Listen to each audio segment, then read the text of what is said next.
உண்மையிலே தௌஹீதுண்டா என்ன? ஏன் தௌஹீதுவாதிகள் தனிய தொழுகை நடத்துறாங்க? அல்லது தௌஹீதுவாதிகள் ஏன் தனிய ஜும்மா செய்கிறாங்க? அல்லது தௌஹீதுவாதிகள் பெருநாள் தினம் என்று வரும்போது திடல் தொழுகை என்று சொல்லி ஏன் தனிமையாக போய் அவங்க தொழுகை நடத்துகிறார்கள் என்பது போன்ற பல சந்தேகங்கள் நம்மில் பலருக்கும் இருக்கும். அப்ப இன்றைய தலைப்பில் தௌஹீதுண்டா என்ன, நாங்க என்னதான் சொல்றோம் என்பதை தெளிவாக எடுத்து சொல்ல போறோம். இந்த கொள்கையை ஏற்றுக்கொண்டிருக்கிறோம் என்று சொன்னால் இந்த பயத்துக்கு, இந்த பூச்சாண்டி விளையாட்டுக்கெல்லாம் பயந்துக்கிட்டே யாரும் இந்த கொள்கையெல்லாம் கிடையாது. இந்த மாதிரி தடுத்தா, இந்த மாதிரி விமர்சனங்களை வந்தா மையத்தை அடக்கிட மாட்டோம்னு சொன்னா, அப்படியா அடக்கூட மாட்டீங்களா, நாங்கள் எல்லாம் அப்படியே கொள்கை மாறிடுறோம் என்ற நிலைப்பாட்டில் யாரும் இந்த கொள்கையில கிடையாது. பள்ளிவாசல் நிர்வாகம் என்ன புரிஞ்சுக்கணும்னு கேட்டா, ஒரு பள்ளிவாசலுக்கு தலைவரானோன்னு அவங்க ஜனாதிபதினு நினைச்சுக்கிறாங்க. என்ன, ஒரு பள்ளிவாசல் ட்ரஸ்டியில் வந்த உடனே நாங்கள் தான் ஊருக்கே தலைவர், நாங்கள் தான் ஊரை கண்ட்ரோல் பண்ணிக்கிட்டு இருக்கிறோம் அப்படின்னு சொல்லி இவங்களுக்கு இவங்களா நினைச்சுக்கிட்டு என்ன செய்யறது, இந்த தேவையில்லாத வேலை பார்க்கறது. காரணம் என்னன்னு கேட்டா, இவங்க அப்படி நினைச்சுக்கிட்டு இருக்கிறாங்க. பிரச்சனை வரும். அட, சாராயத்துக்கு எதிராக பேசினா உனக்கு என்னடா பிரச்சனை? மதுபானத்துக்கு எதிராக பேசினா, போதைப் பொருளுக்கு எதிராக பேசினா உங்களுக்கு என்ன பிரச்சனை இருக்குது? என்ன மதுபான பிசினஸ் பண்றீங்களா? நீங்க வந்து அதுக்கு சப்போர்ட்டா இருக்கிறீங்களா? எல்லாரும் சேர்ந்து செய்ய வேண்டிய பிரச்சாரத்தை இன்றைக்கு நாங்க எங்க சொந்த காசை போட்டு செஞ்சு கொண்டிருக்கிறோம். இதுக்கு சப்போர்ட் பண்றதை விட்டுட்டு பிரச்சனை வரும். ஒட்டுமொத்த சமுதாயமும் உங்களுக்கு எதிராக திரண்டு விட்டார்கள், பயந்து கொள்ளுங்க. என்ன நடந்துச்சு? அல்லாஹ் என்ன சொல்றான்? ஹஸ்புனல்லாஹு வ நிஅமல் வக்கீல். அல்லாஹ்வுடைய தூதர் சொன்னாங்க, அல்லாஹ் சொல்கிறான், ஃபஸாதஹும் ஈமானா, அவர்களுக்கு ஈமான் அதிகரித்தது. அஊது பில்லாஹி மினஷ் ஷைத்தானிர் ரஜீம். பிஸ்மில்லாஹிர் ரஹ்மானிர் ரஹீம். அஸ்ஸலாமு அலைக்கும் வரஹ்மத்துல்லாஹி வபரகாத்துஹு. இன்னல் ஹம்தலில்லாஹ் நஹ்மதுஹு வ நஸ்தஈனுஹு வ நஸ்தக்ஃபிருஹு வ நஊது பில்லாஹி மின் ஷுரூரி அன்ஃபுஸினா வ மின் ஸய்யிஆத்தி அஅமாலினா. மை யஹ்திஹில்லாஹு ஃபலா முதில்ல லஹு வ மை யுத்லில்ஹு ஃபலா ஹாதிய லஹு. வ அஷ்ஹது அன் லா இலாஹ இல்லல்லாஹு வஹ்தஹு லா ஷரீக லஹு வ அஷ்ஹது அன்ன முஹம்மதன் அப்துஹு வ ரசூலுஹு. அம்மா பஅத். فقد قال الله تعالى في القرآن الكريم والفرقان المجيد: يا أيها الذين آمنوا اتقوا الله حق تقاته ولا تموتن إلا وأنتم مسلمون. وقال نبينا صلى الله عليه وسلم: إن أصدق الحديث كتاب الله وأحسن الهدي هدي محمد وشر الأمور محدثاتها وكل محدثة بدعة وكل بدعة ضلالة وكل ضلالة في النار. புகழனைத்தும் ஏக வல்லவனாகிய அல்லாஹ் ஒருவனுக்கே. அல்லாஹ்வுடைய சாந்தியும் சமாதானமும் நம் உயிரை விட மேலாக மதிக்கக்கூடிய கண்மணி நாயகம் ஸல்லல்லாஹு அலைஹி வஸல்லம் அவர்கள் மீதும், அவர்களை பின்பற்றி வாழ்ந்த உத்தம சத்திய சஹாபாக்கள், சஹாபிய பெண்மணிகள், குறிப்பாக இங்கு இருக்கக்கூடிய நம் அனைவர் மீதும் என்றென்றும் நின்று நிலவட்டுமாக. அல்லாஹ்வுடைய மகத்தான கிருபையினால் அவனுடைய மார்க்கத்தை அதன் தூய்மையான வடிவத்தில் அறிய வேண்டும் என்ற நன்னோக்கிலே நாம் எல்லாம் இந்த மாநாட்டில் ஒன்று கூடியிருக்கிறோம். இந்த நல்ல சந்தர்ப்பத்தில் நாங்கள் சொல்வது என்ன என்ற தலைப்பில் சில அடிப்படையான தகவல்களை பதிவு செய்யலாம் என்று ஆசைப்படுகிறேன். இந்த மாநாட்டில் இந்த தலைப்பு வழங்கப்பட்டதனுடைய நோக்கம் என்னவென்று சொன்னால், தௌஹீத்வாதிகள் என்றால் யாரு, அல்லது தௌஹீத் ஜமாத்துனா என்ன, தௌஹீதுக்காரர்கள் என்ன கொள்கையை மக்களுக்கு சொல்கிறார்கள் என்பதை தெளிவாக குர்ஆன் சுன்னா அடிப்படையில் தெளிவுபடுத்தப்பட வேண்டும் என்ற ஒரு நோக்கத்தில் தான் இந்த தலைப்பு இங்கு வழங்கப்பட்டிருக்கிறது. நாங்கள் சொல்வது என்ன என்ற தலைப்பை பொறுத்த மாத்திரத்தில் உண்மையிலே நம்ம எதையெல்லாம் பிரச்சாரம் பண்ணுகிறோமோ இதில் பல விஷயங்களை நமக்கு சொல்லலாம். ஆனால் இன்றைய தினத்தில் இந்த தலைப்பில் நான் இப்ப பேச போகக்கூடிய விஷயங்களைத்தான் பேசி ஆக வேண்டும் என்ற நிர்பந்தத்துக்கு நம்ம தள்ளப்பட்டிருக்கின்ற காரணத்தினால சில அடிப்படையான பேசிக்கான தகவல்களை குர்ஆன் சுன்னா அடிப்படையில் என்ன செய்ய போறேன், தெளிவுபடுத்த போறேன். முதலாவதாக நம்ம என்ன புரிந்து கொள்ளணும் என்று சொன்னால், இங்க மாத்திரம் கிடையாது, இலங்கையில எந்த பகுதியை எடுத்துக்கிட்டாலும் தௌஹீத்வாதிகள் என்று சொன்னா என்னமோ இவங்க தவறு செய்யக்கூடிய ஆட்கள் மாதிரியும், வழிகேட்டை பிரச்சாரம் பண்ணக்கூடிய ஆட்கள் மாதிரியும், தவறான கொள்கையில இருக்கக்கூடிய ஆட்கள் மாதிரியும் மக்கள் மத்தியில் பார்வை என்ன, தௌஹீத்காரங்களா, குழப்பவாதிகள், இவங்க எல்லாம் குழப்பவாதிகள், ஊரை பிரிக்கக்கூடிய ஆட்கள், மேலோட்டமா பார்க்கும்போது சரியா தான் சொல்றாங்களோ, இவங்க ஊரை பிரிக்கக்கூடிய ஆட்களோ. என்ன பார்த்தீங்கன்னு சொன்னா, ஒவ்வொரு ஊர்லேயும் ஏகத்துவம் எங்க பிரச்சாரம் பண்ணப்படுகிறதோ, தௌஹீத்வாதிகள், சரியான தௌஹீத்வாதிகள் எங்கெல்லாம் இருக்கிறார்களோ அவர்கள் குர்ஆன் சுன்னாவை தூய்மையான முறையில் நிலைநாட்ட வேண்டும் என்பதற்காக வேண்டி தனிய பள்ளிவாசல்கள் அமைத்திருப்பார்கள். தங்களுடைய வணக்க வழிபாடுகளை தனியாக செய்து வருவார்கள். நிறைய பேருக்கு இது எதுக்குன்னு கூட தெரியாது.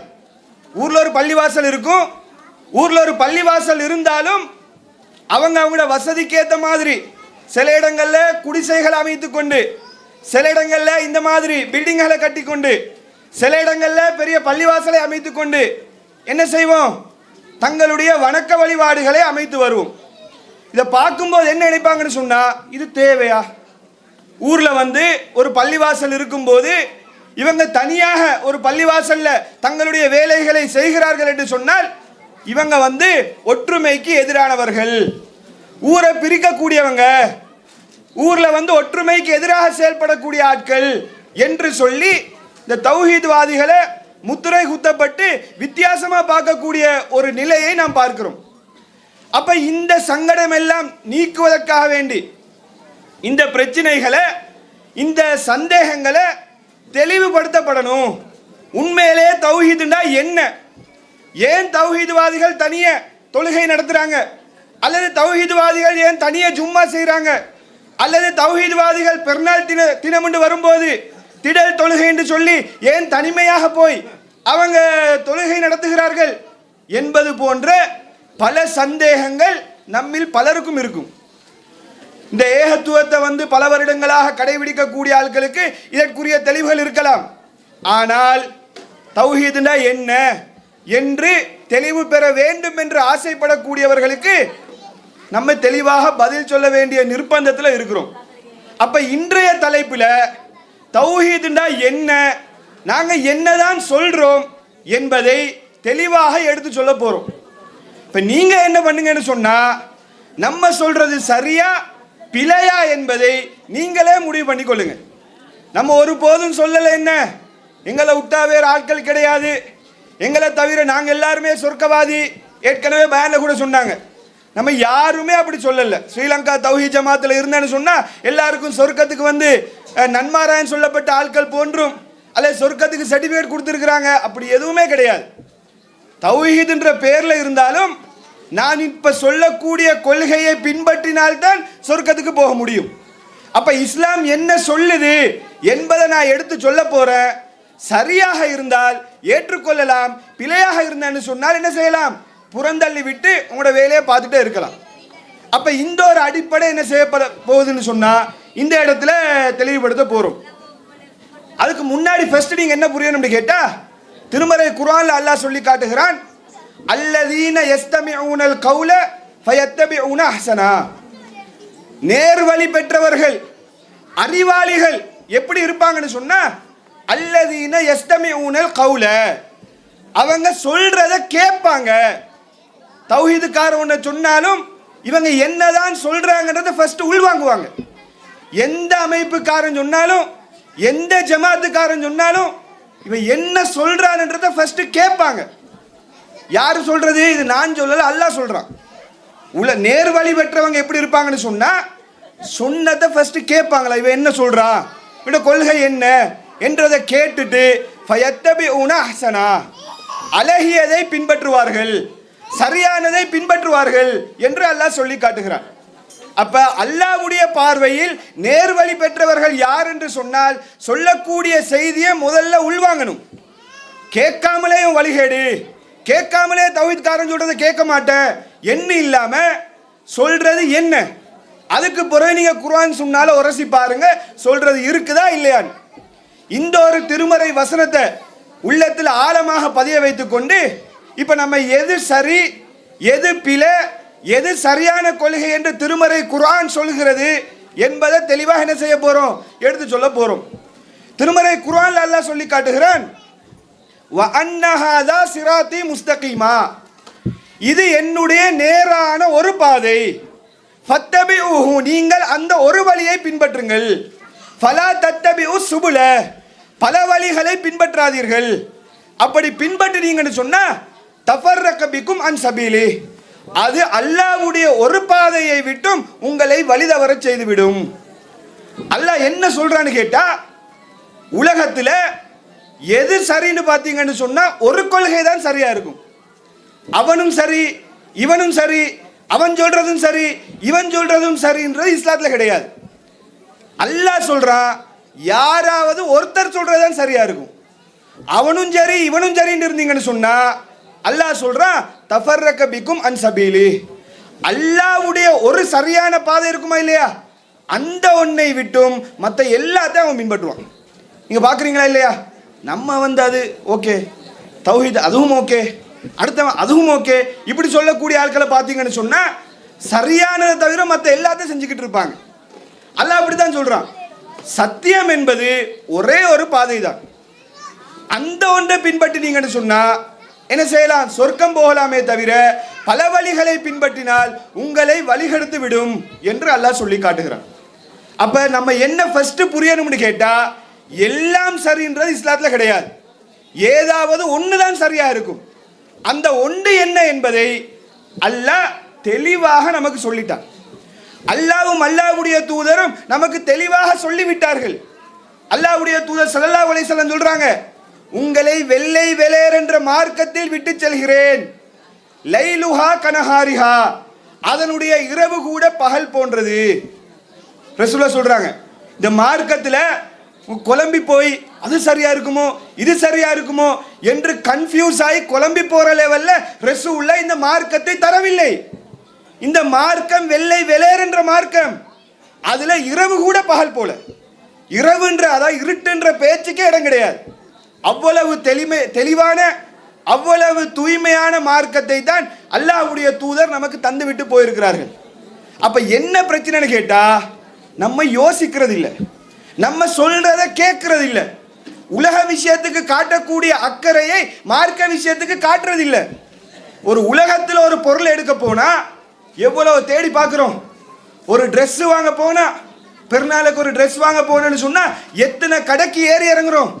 என்ன காரணம், நான் வாங்கக்கூடிய Dress நான் கொடுக்கக்கூடிய காசுக்கு பொறுமதியா இல்லையா, இதை வாங்கினா நான் ஏமாறுவேனா இல்லையா, இது உண்மையிலே பொறுமதிதானா என்பதை எத்தனை முறை உரசி பார்க்கிறோம், எத்தனை கடைக்கு ஏறி இறங்குறோம். எதுக்கு, நம்ம ஏமாந்துடக்கூடாது. ஒரு தேங்காய் வாங்க போனா கூட ஆட்டி பாட்டு வாங்குறோம், இது நல்ல தேங்காய் தானா, ஏன் அந்த ஒரு உலக விஷயத்துல கூட நம்ம ஏமாந்துடக்கூடாது. ஒரு வாகனம் வாங்க போனா எத்தனை பாட்டு ரிசர்ச் பண்றோம். அப்ப உலக விஷயத்துக்கு இவ்வளவு ஆர்வம் காட்டக்கூடிய நாம மார்க்க விஷயத்துல எது சரி எது தவறு என்பதை தீர்மானிப்பதற்கு நம்ம யோசிச்சிருக்கிறோமா, அதற்காக வேண்டி நேரம் ஒதுக்கி இருக்கிறோமா, செக் பண்ணி பார்த்துருக்கிறோமா, எதுவுமே இல்லை. மறுமை வெற்றி சம்பந்தப்பட்ட விஷயத்தை கண்டுகொள்றது இல்லை. உலகத்தில் ஒரு 6 மாச காலம் யூஸ் பண்ண போகக்கூடிய ஒரு ட்ரெஸ்ஸுக்கு எத்தனையோ மணி நேரம் யோசிக்கிறோம். அப்ப மார்க்கத்தில் எது சரி எது சொர்க்கத்துக்கு போகக்கூடிய ரூட்டு என்பதை கண்டுபிடிக்கணும்னு சொன்னா நீங்க கொஞ்சம் டைம் ஒதுக்கி சிந்திச்சு பார்த்தாலே அல்லாஹ் என்ன செய்வான், நமக்கு தெளிவா தந்துடுவான். அப்ப நம்ம யோசிக்கணும். இந்த ஒரு அடிப்படை என்ன செய்யுங்க, உள்ளத்தில் ஆழமாக பதிய வைத்துக் கொள்ளுங்கள். இப்ப எது சரி எது தவறுன்றத அல்லாஹ் சொல்றதை நான் உங்களுக்கு எடுத்து சொல்ல போறேன். நீங்க என்ன செய்யுங்க, அது சரியா பிழையான்றதை நீங்க முடிவு பண்ணிக்கொள்ளுங்க. இப்ப என்ன மார்க்கம்ண்டா என்ன, இஸ்லாம்ண்டா என்ன என்று சொல்லும் போது இன்னைக்கு நிறைய பேர் என்ன சொல்றாங்கன்னா, மார்க்கமாக எதை ஏற்றுக்கொண்டிருக்கிறாங்கன்னு சொன்னா, ஹஜ்ரத்மார் சொல்றதெல்லாம் மார்க்கம், மௌலைமார் சொல்லிட்டாங்கன்னா நாங்கள் அதுக்கு அங்கே போக மாட்டோம், பள்ளிவாசல்ல சொல்லிட்டாங்கன்னா அதுக்கு அங்கே நாங்கள் போக மாட்டோம், முஃப்திமார் சொல்லிட்டாங்கன்னா அதுக்கு அங்கே ஒன்றும் கிடையாது, ஷேகுமார் சொல்லிட்டாங்கன்னா அதுக்கு அங்கே ஒன்றும் கிடையாது, இப்படின்னு சொல்லக்கூடிய ஒரு சாரார் இருக்கிறாங்க. நம்ம என்ன சொல்றோம், இது இப்படி இதெல்லாம் மார்க்கம் கிடையாது, ஹஜ்ரத்மார் சொல்றது, மௌலைமார் சொல்றது, இமாம்கள் சொல்றது இதெல்லாம் மார்க்கம் இல்லை. மார்க்கம்ண்டா என்னன்னு அல்லாஹ் எதை சொன்னானோ அதுதான் மார்க்கம். அல்லாஹ் என்ன சொல்றான் அதை தெளிவா திருமறை குர்ஆன்ல நீங்க என்ன செய்யலாம், எடுத்து பார்க்கலாம். ஆதம் அலைஹிஸ்ஸலாத் அல்லாஹ் படைக்கிறான். ஆதம் அலைஹிஸ்ஸலாத்தை படைக்கும் போது அல்லாஹ் சொல்லி காட்டுகிறான், வ அல்லம ஆதம அஸ்மாஅ குல்லஹா. ஆதம் அலைஹிஸ்ஸலாத்துக்கு அல்லாஹ் உலகத்தில் இருக்கக்கூடிய அத்தனை பொருட்களுடைய பெயரையும் அல்லாஹ் சொல்லி கொடுக்கிறான். எல்லாம் உலகத்தில் ஆதம் அலைஹிஸ்ஸலாத்தை போன்ற ஒரு அறிவாளி யாருமே பிறக்க முடியாது. பெஸ்ட் ஆள் என்று சொன்னா, அறிவுல ஒரு மிகப்பெரிய ஒரு ஆள் என்று சொல்லி சொன்னா அது நபி ஆதம் அலைஹிஸ்ஸலாம் அவர்கள் தான். நான் அல்லாவே சொல்லிட்டான், உலகத்தில் அல்லம ஆதம அஸ்மா குல்லஹா, உலகத்தில் இருக்கக்கூடிய அத்தனை பொருட்களை பேரும் அவங்களுக்கு தெரியும். அப்படிப்பட்ட ஒரு அறிவாளி அல்லாஹ் படைச்சிட்டு சொர்க்கத்தில் விட்டுட்டு எல்லாம் என்ன பண்றான்னு கேட்டா, ஒரு மரத்தை காட்டி இந்த மரத்தின் பக்கம் நெருங்காதீங்க என்று அல்லாஹ் ஆர்டர் போடுறான்.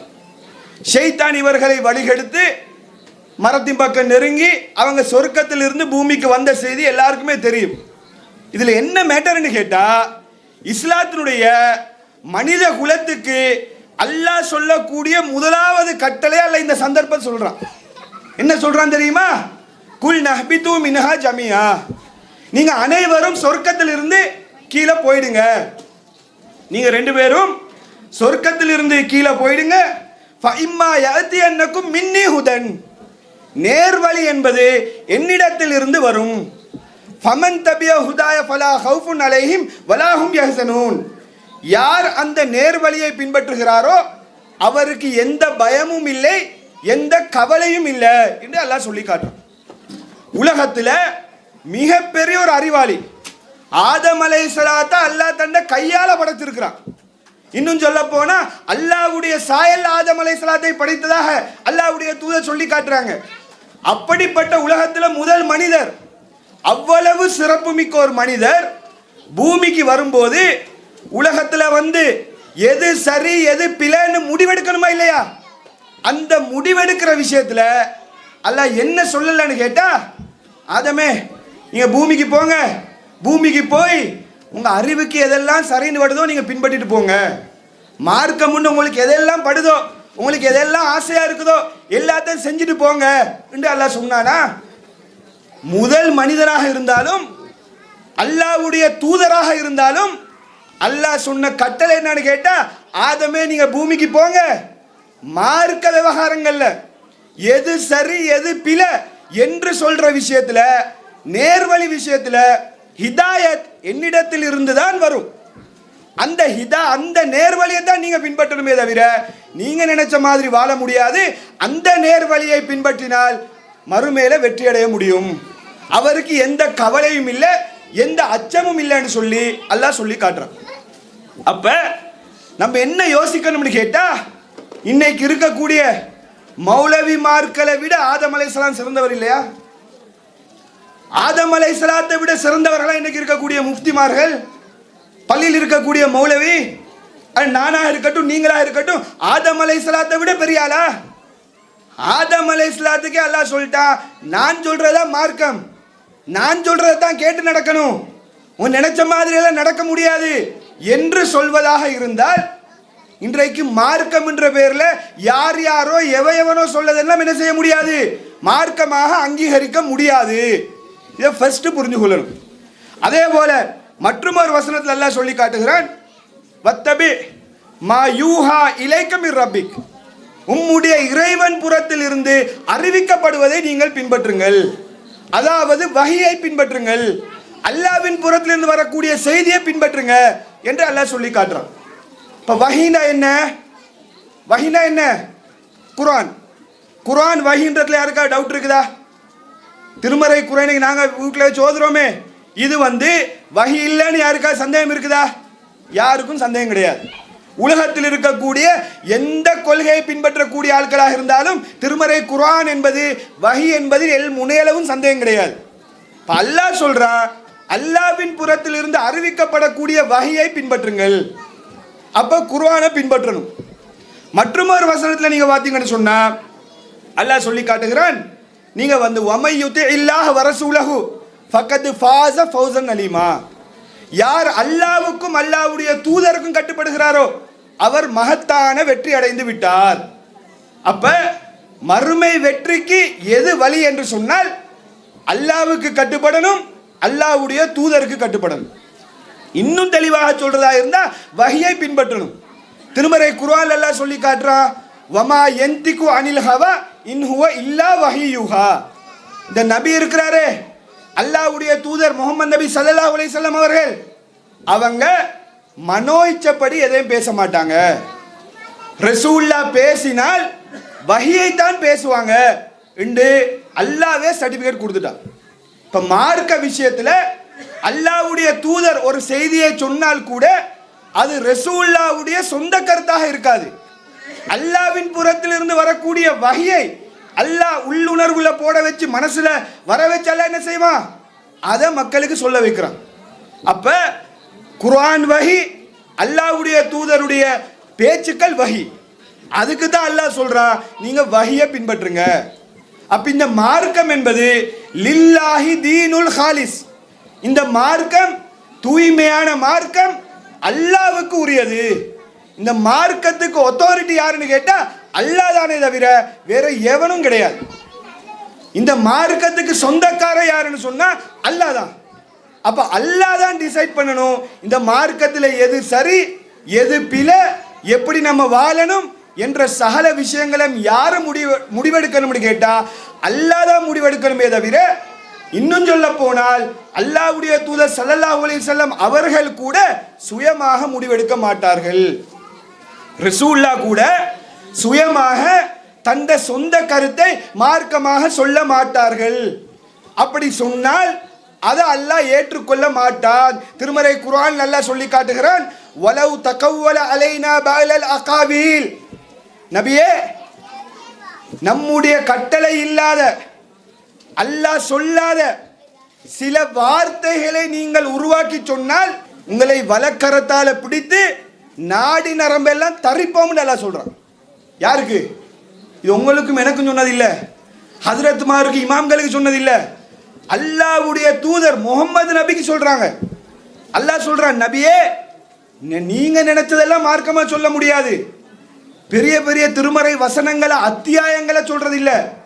அல்லாஹ் சொல்றான், சில சொற்களை உருவாக்கி சொன்னால் கூட நீங்களாக அல்லாஹ்வுடைய ஆர்டர் இல்லாத அல்லாஹ்வுடைய பெர்மிஷன் இல்லாத சில சொற்களை நீங்கள் உருவாக்கி சொன்னால் உங்களை வலக்கரத்தால பிடிச்சு நாடி நரம்பெல்லாம் தரிப்போம்ன்றான். இப்போ மௌலவி மாட எல்லாமே யோசிச்சு பாருங்க, எவ்வளோ பேர் அல்லாஹ்வுடைய அனுமதி இல்லாம ரசூலுல்லாஹ் சொல்லாத வஹி இல்லாத எத்தனை செய்திகள் இன்றைக்கு மக்கள் மத்தியில் சொல்லப்படுகிறது என்பதை நான் பின்னாடி தெளிவுபடுத்துறேன்.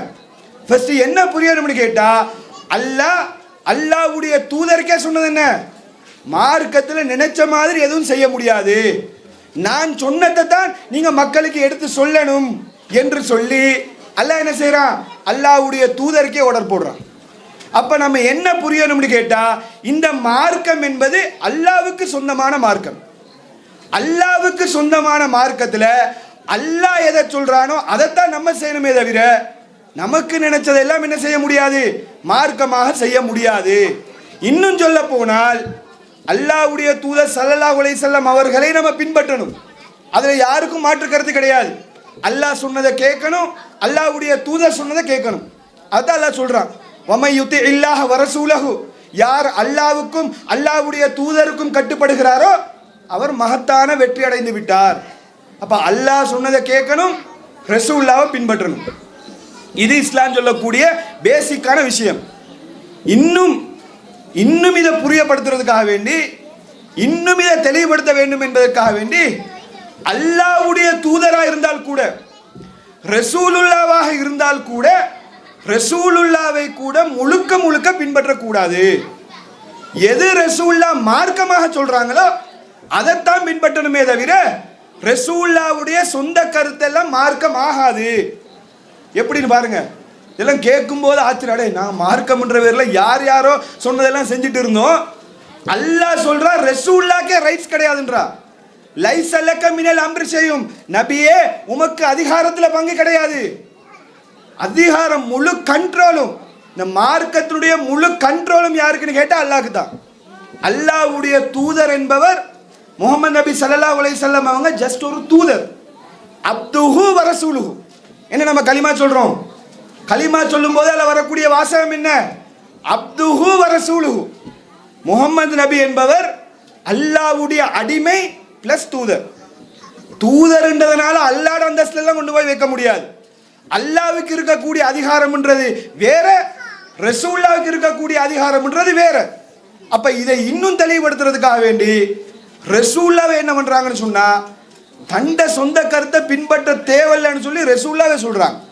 கேட்கும்போது இதை சொல்லும்போது தத்துவமா சொல்லும்போது ஆச்சரியமா இருக்கு. என்னடா ரசூலுல்லாஹ் பின்பற்ற கூடாதா? ரசூலுல்லாஹ் முழுமையா பின்பற்ற கூடாதா? இது என்னடா புதுசா சொல்றாங்கன்ற மாதிரி இருக்கும். சிந்திச்சு பார்த்தா இது சரிதான், இதுதான் உண்மை, நம்ம கூட அப்படித்தான் இருக்கிறோம் என்பதை நம்ம புரிந்து கொள்வோம். எப்படி? அல்லாஹ்வுடைய தூதர் ஸல்லல்லாஹு அலைஹி வஸல்லம் அவர்கள் ஒட்டகத்துல போனாங்க. ஒட்டகத்துல போற சுன்னத்துன்னு யாரும் சொல்லுவாங்களா? இன்னைக்கு யாரும் கார்ல போகக்கூடாது, ஒட்டகத்துல தான் போகணும், ரசூலுல்லாஹ் ஒட்டகத்துல தான் போனாங்க என்று யாரும் சொல்லுவோமா? ரசூலுல்லாஹ் கோதுமைமா சாப்பிட்டாங்க, கோதுமைமா சாப்பிட்ற சுன்னத்து என்று யாரும் சொல்லுவோமா? சொல்றது கிடையாது. ஏன்னா நாங்கள் அதை புரிஞ்சு வச்சிருக்கிறோம். ரசூலுல்லாஹ் ஒட்டகத்துல போனது மார்க்கம் என்ற அடிப்படையில் போகல, மனிதன் என்ற அடிப்படையில் அந்த ஊர்ல எது வாகனமாக இருந்துச்சோ அதை பயன்படுத்தி இருக்கிறாங்க. மனிதன் என்ற அடிப்படையில் அந்த ஊர்ல எது சாப்பாடாக இருந்துச்சோ அதை சாப்பிட்டு இருக்கிறாங்க. அப்ப இதை பின்பற்ற வேண்டிய அவசியம் கிடையாதுன்னு ரசூலுல்லாஹ்வே எப்படி சொல்றாங்கன்னு கேட்டா, ஒரு முறை அல்லாஹ்வுடைய தூதர் ஸல்லல்லாஹு அலைஹி வஸல்லம் அவர்கள் என்ன பண்றாங்கன்னு கேட்டா, மதீனால போய் கொண்டிருக்கிறாங்க. மதீனால இருக்கும்போது சஹாபாக்கள் பேரிச்சம்பள மரத்துல மகரந்த சேர்க்கை செய்யறாங்க. நான் மகரந்த சேர்க்கை செஞ்சேன்னு சொன்னா விளைச்சல் அதிகமா இருக்கும். மகரந்த சேர்க்கை எல்லாருக்கும் தெரியும் தானே, ஸ்கூல்லே படிச்சிருப்போம். செய்யும்போது அல்லாஹ்வுடைய தூதர் ஸல்லல்லாஹு அலைஹி வஸல்லம் பார்த்துட்டு, எதுக்கு போய் இப்படியெல்லாம் பண்ணிட்டு இருக்கணும், விட்டு போட வேண்டியதானே, இப்படி பண்ணணுமா, இது தேவையா அப்படின்ற மாதிரி சொல்றாங்க. சஹாபாக்கள் நினைக்கிறாங்க ரசூலுல்லாஹ் சொன்னது மார்க்கமாக இருக்கும். எது? பேரிச்சம்பள மரத்துல மகரந்த சேர்க்கை செய்யக்கூடாது, ஏன்னா ரசூலுல்லாஹ் வேணான்னு சொல்லிட்டாங்க என்று சஹாபாக்கள் நினைச்சு மகரந்த சேர்க்கை செய்யாம விட்டுடுறாங்க. அதோட விளைச்சல் டைம் வருது. விளைச்சல் டைம்ல பார்த்தேன்னு சொன்னா விளைச்சல் ரொம்ப குறைவா இருக்குது. வளமையா பேரிச்சம்பள மரத்துல எவ்வளவு காய் காய்க்குமோ அந்த அளவுக்கு இல்லை இந்த முறை. ரசூலுல்லாஹ் பார்த்துட்டு கேட்குறாங்க, என்ன மேட்ரு, என்ன விஷயம், இந்த முறை விளைச்சல் ரொம்ப குறைவா இருக்குதே என்னன்னு கேட்கும்போது சஹாபாக்கள் கேட்குறாங்க, என்ன விளைச்சல் குறைவா? நீங்க தானே சொன்னீங்க மகரந்த சேர்க்கை செய்ய வேணாம்னு சொல்லி, அதனால தான் மகரந்த சேர்க்கை செய்யல, இன்னைக்கு விளைச்சல் குறைவாக இருக்குது என்ற கருத்துல சஹாபாக்கள் சொன்ன உடனேயே அல்லாஹ்வுடைய தூதர் ஸல்லல்லாஹு அலைஹி வஸல்லம் அவர்கள் இஸ்லாத்தினுடைய அடிப்படையை அந்த சந்தர்ப்பத்தில் உணர்த்துறாங்க. இஸ்லாத்தினுடைய பேசிக்கா அந்த டைம்ல ரசூலுல்லாஹ் உணர்த்துறாங்க. என்ன சொல்றாங்கன்னு கேட்டா, ரசூலுல்லாஹ் சொல்றாங்க, இன்னமா அன பஷருன், நானும் ஒரு மனுஷன் தான்பா, நான் அல்லாஹ்வுடைய தூதரா இருந்தாலும் நானும் ஒரு மனுஷன் தான். இதா அமர்த்துக்கும் பிஷைஇன் மின் தீனிக்கும், மார்க்கம் சம்பந்தமா உங்களுக்கு நான் ஏதாவது சொன்னேன் என்று சொன்னா ஃபஹுது பிஹி, அதை நீங்கள் பற்றி பிடிச்சு கொள்ளுங்க. மார்க்க சம்பந்தமா நான் உங்களுக்கு ஏதாவது சொன்னேன் என்று சொன்னா நீங்க அதை பற்றி பிடித்துக் கொள்ளுங்கள். இதா அமர்த்துக்கும் பிஷைஇன் மின் ரயி, நானாக ஏதாவது யோசிச்சு சொன்னேன்டா, நானாவது ஏதாவது என்ன சொந்த கருத்தை சொன்னேன்னு சொன்னா இன்னமா ஆன பஷரும், நானும் மனுஷன்தான். மற்றும் ஒரு அறிவிப்புல நீங்க பாத்தீங்கன்னு சொன்னா அந்தும் அலமு பி அம்ரி துனியாக்கும், துனியா விஷயத்துல என்னை விட நீங்கள் தான் அறிந்தவர்கள் ரசூலுல்லாஹ் சொல்றாங்க. இது நானா சொன்ன செய்தி எல்லாம் கிடையாது. இப்ப நான் இந்த சொல்லக்கூடிய செய்தி முஸ்லிம் என்று சொல்லக்கூடிய ஹதீஸ் கிதாபில் 2362வது ஹதீஸா பதிவு செய்யப்பட்டிருக்குது. என்ன ரசூலுல்லாஹ் சொல்றாங்க, நான் சொந்தமா எதுவும் சொன்னா நீங்க அதை பின்பற்ற தேவையில்ல, மார்க்கமா என்ன சரி சொன்னால் அதை நீங்கள் பற்றி பிடிச்சு கொள்ளுங்க, அதை நீங்கள் கடைபிடியுங்கள் என்று சொல்லி இஸ்லாத்தினுடைய அடிப்படையை அந்த சஹாபாக்களுக்கு ரசூலுல்லாஹ் என்ன பண்றாங்க, தெளிவுபடுத்துறாங்க. அப்ப இஸ்லாத்தினுடைய அடிப்படை புரியுதா? இஸ்லாத்துடைய பேசிக் விளங்குதா? இஸ்லாத்துக்கு சொந்தக்காரன் யாருன்னு கேட்டா அல்லாஹ் தான். அல்லாஹ் தான் இந்த இஸ்லாத்துக்கு சொந்தக்காரன். அல்லாஹ் சொல்றதுதான் மார்க்கம். ரசூலுல்லாவுக்கு கூட சுயமாக மார்க்கத்தில் என்ன செய்ய முடியாது, உருவாக்க முடியாது. இப்போ உதாரணமாக நாங்கள் இன்னைக்கு அல்லாஹ் அக்பர்னு தக்பீர் கட்டி தொழுகிறோமா? இப்படித்தான் தக்பீர் கட்டணும்னு குர்ஆன்ல இருக்காது. ஆனா ரசூலுல்லாஹ் சொல்லி இருப்பாங்க. ரசூலுல்லாஹ் சொன்னது சுயமாக சொன்னதும் அல்ல.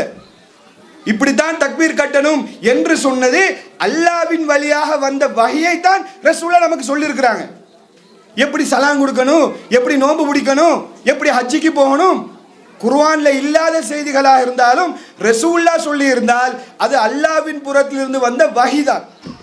ரசூலுல்லாஹ் சுயமா என்ன செய்ய மாட்டாங்க, இதை சொல்ல மாட்டாங்க. இன்னும் சொல்ல போனால் அன்றைக்கு இருந்த சஹாபாக்கள் கூட இதை தெளிவாக புரிஞ்சு கொண்டாங்க. நம்ம சொல்லும்போது வித்தியாசமா யோசிக்க, என்னடா இது ரசூலுல்லாஹ் கூட முழுக்க முழுக்க பின்பற்றக்கூடாதா, மார்க்கமாக இருந்தால் மட்டும்தான் பின்பற்றணுமா, இப்படி புதுசாக சொல்கிறாங்களோன்ற மாதிரிலாம் யோசிக்கலாம். இது புதுசெல்லாம் கிடையாது. அதான் 2 உதாரணம் சொன்னோன்னே நமக்கு விளங்குது. ஒட்டகத்தில் நம்ம யாரும் போகிறது இல்லை, கோதுமை தின்ற சுண்ணத்துன்னு யாரும் சொல்கிறது கிடையாது, பளிச்சுன்னு நமக்கு புரியுது. இன்னும் சொல்ல போனால் அதை தெளிவாக ரசூலுல்லாஹ் தெளிவுபடுத்தியாச்சு. சஹாபாக்கள் என்ன பண்ணுறாங்கன்னு கேட்டால், ஒரு முறை பரீரான்னு சொல்லக்கூடிய பெண்மணி, இவங்க அடிமையாக இருக்கிறாங்க. இவருடைய கணவன் முகீஸ், இவங்களும் அடிமை. அடிமைன்றது என்ன, அந்த காலத்தில் அடிமைன்னா எப்படின்னு கேட்டால் கிட்டத்தட்ட ஒரு அறிவுள்ள மாடு மாதிரி. உதாரணத்துக்கு சொல்கிறதா இருந்தால், மாட்டை வச்சுக்கிட்டு நம்ம எல்லா வேலையும் எடுப்போம். மாட்டுக்கு என்ன கொடுப்போம், சாப்பாடு மட்டும்தான் கொடுப்போம். சாப்பாட்டுக்கு மாதம் மாதம் சம்பளம் கொடுப்போம். இந்த மாட்டுக்கு சம்பளம் கொடுப்போமா மாதம் மாதம்? இந்த மாடு நீ வேலை செஞ்சு எனக்காக வேண்டி இந்த ஒரு 5000 வச்சுக்க, மாதம் ஒரு 10,000 வச்சுக்க கொடுப்போமா? கொடுக்கறது இல்லை. ஏன்னா அது மாடு. அடிமைன்றது அந்த காலத்தில் அப்படி தான் இருந்தாங்க. சாப்பாடு கொடுப்பாங்க, அத்தியாவசியமானதை கொடுப்பாங்க, அவங்கள வச்சு மெஷின் மாதிரி எல்லா வேலைகளையும் எடுப்பாங்க. இந்த இஸ்லாம் முற்றாக ஒழிச்சு கட்டிச்சு. ஆரம்பத்தில் இந்த அடிமைன்ற கன்செப்ட் இருந்துச்சு. அப்போ அந்த டைமில் பரீரான்னு சொல்லக்கூடிய பெண்மணி, முகீஸ்ன்னு சொல்லக்கூடிய தண்ட கணவன், 2 பேருமே அடிமையாக இருந்து பரீரான்னு சொல்லக்கூடிய பெண்மணிக்கு விடுதலை கிடைக்குது. அந்த காலத்தில் அடிமையை விடுதலையெல்லாம் பண்ணுவாங்க. சரி, நன்மையான காரியம் பண்ணணும்னு சொன்னால் ரசூலுல்லாஹ் சொல்லுவாங்க, அடிமையை விடுதலை பண்ணுங்க. என்ன செய்வாங்க, வசதி இருக்கிறவங்க அடிமையை வாங்கி விடுதலை பண்ணுவாங்க. அந்த மாதிரி பரீரான்னு சொல்லக்கூடிய பெண்மணியை விடுதலை கிடைக்குது. இந்த அம்மா என்ன யோசிக்கிறாங்கன்னு சொன்னால், நமக்கு ரிலீஸ் ஆகிட்டு நம்ம இனிமே என்ன அடிமை கிடையாது, நம்ம எதுக்கு அடிமையான ஒருத்தரோட வாழ்ந்துட்டு இருக்கணும், நம்ம வாத்துக்கு நம்முடைய வாழ்க்கை என்ன செய்யலாம், நம்ம இன்னொரு திருமணம் முடிச்சு நம்ம வாழ்க்கையை நம்ம வாழ்ந்துட்டு போவோமே என்று அவர் யோசிக்கிறாங்க. ஒரு விதத்தில் நியாயம் தானே.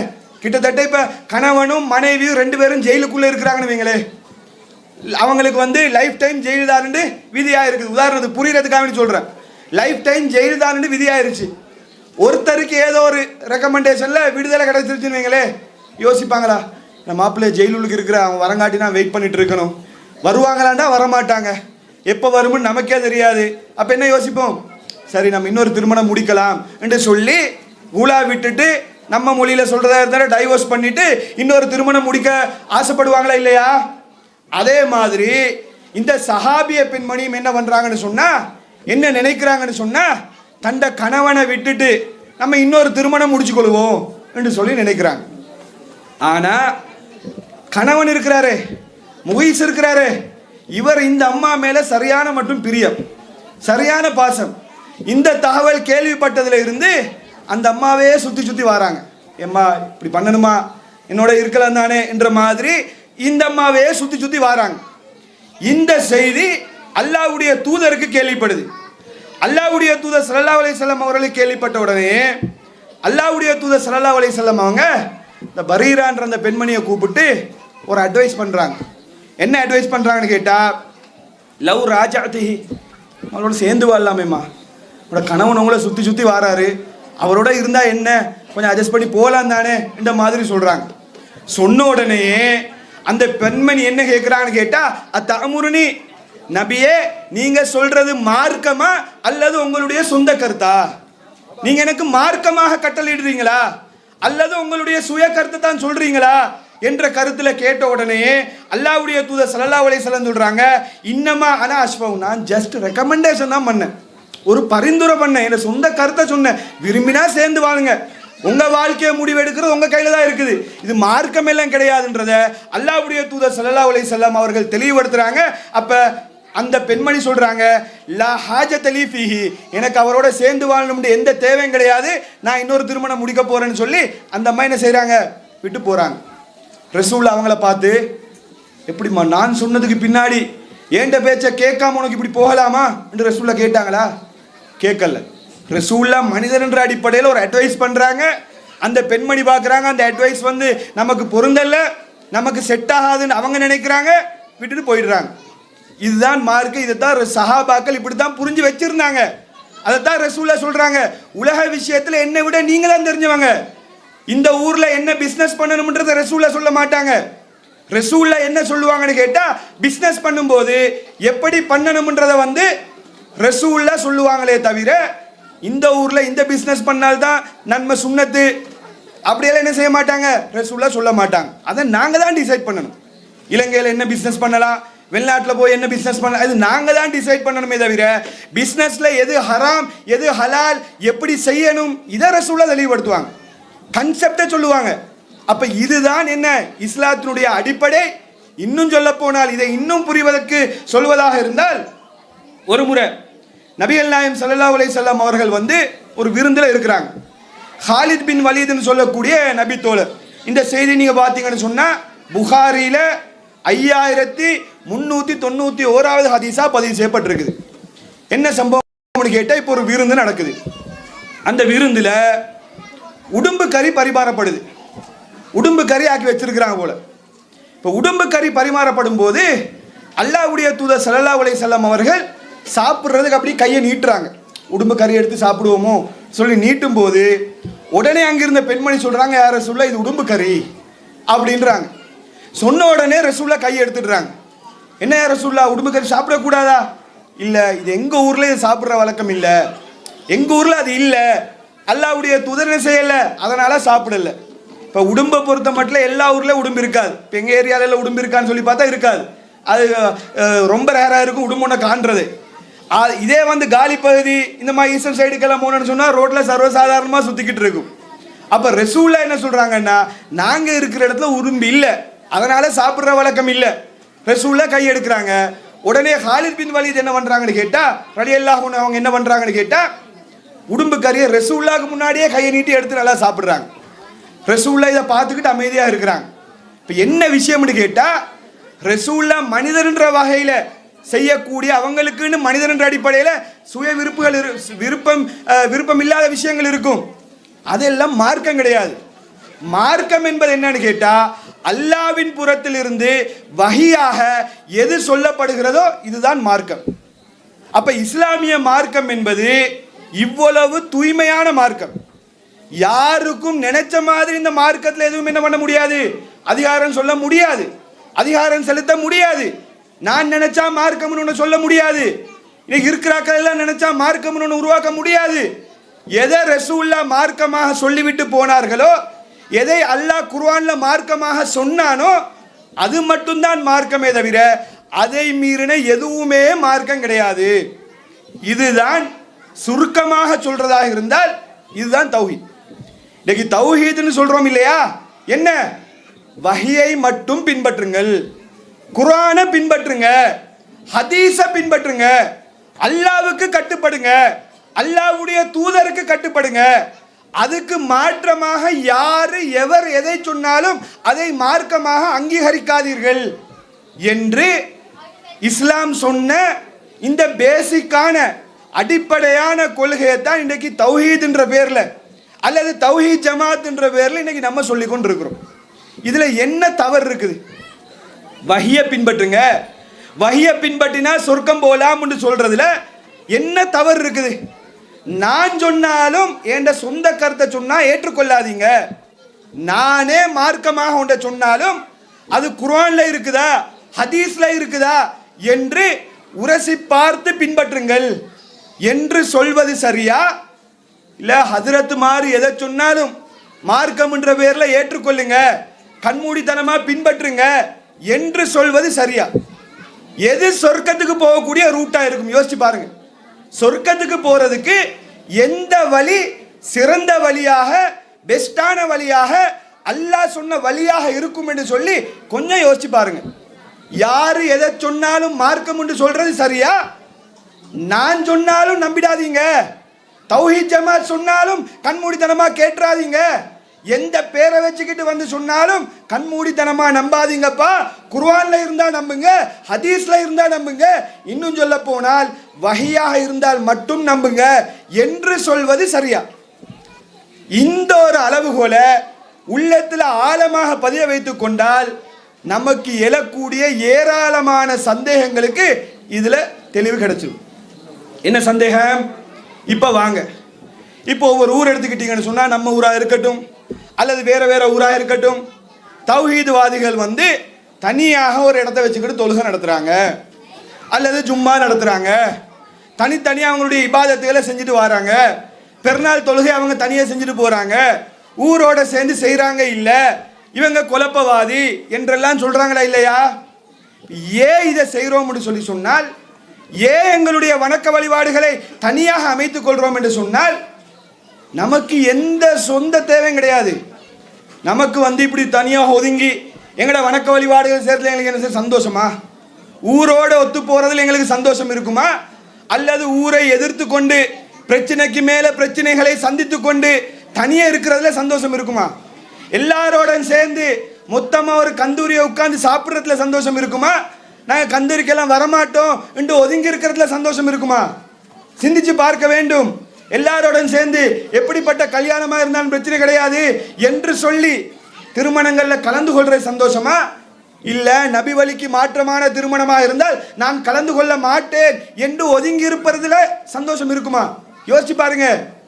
இப்படி ஒதுங்கி இருக்கிறதுல நமக்கு எந்த தனிப்பட்ட சந்தோஷமும் கிடையாது. ஏன் ஒதுங்கி இருக்கிறோம் என்று சொன்னால், இஸ்லாம் அப்படித்தான் சொல்லுது. என்ன அப்படி சொல்லுதுன்னு கேட்டா, இன்னொரு செய்தி அதையும் புரியறதுக்காக சொல்றேன். மறுமை நாள்ல எல்லாரும் இருப்பாங்க, ஒரு ஓர்டர் வரும், யார் யாரெல்லாம் எந்தெந்த கடவுளை வணங்கினீங்களோ அதுக்கு பின்னாடி போயிடுங்கன்னு சொல்லி ஒரு ஆர்டர் வரும். யாரெல்லாம் சிலுவையை வணங்கினாங்களோ அப்படியே வைத்து நரகத்துக்குள்ள விழுந்துருவாங்க.